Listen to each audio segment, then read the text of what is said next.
le désir d'avoir constamment raison. On voit même certains leaders religieux se quereller avec les gens et tout. Pourquoi? Parce que ils veulent à ce que les autres reconnaissent leur système de croyance. Tout ça, c'est l'ego. Ce n'est pas la vérité. On ne peut jamais défendre la vérité. La vérité se défend elle-même. Le deuxième piège de l'ego, c'est la victimisation. Quand l'ego n'a pas su avoir raison, il passe en mode victime.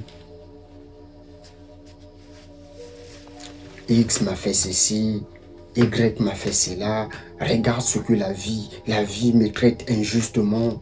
Le pays, les gens de mon pays sont très méchants. L'Afrique, c'est un continent pourri. Je ne peux plus rester ici. Les gens ne m'aiment pas et tout. Tout ça, c'est l'ego.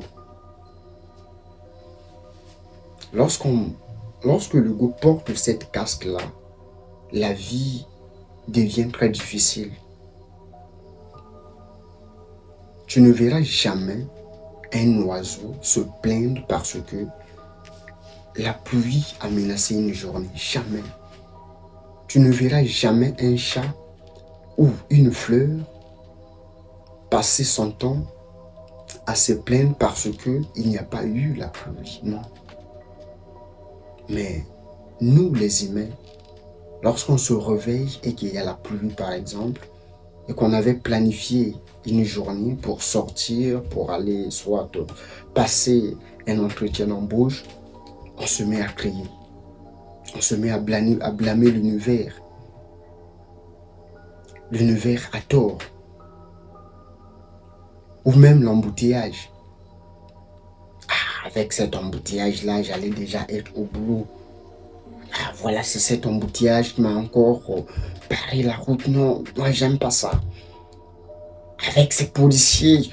Tout ça, ce sont des messages de l'ego. Ou même devant, vous pouvez aller acheter quelque chose à la boutique et devant, vous êtes là en file d'attente. La personne qui est arrivée après vous passe devant et voilà, le boutiquier ou le vendeur le sert bien avant vous. La majorité des gens dans ce genre de cas vont commencer à se plaindre.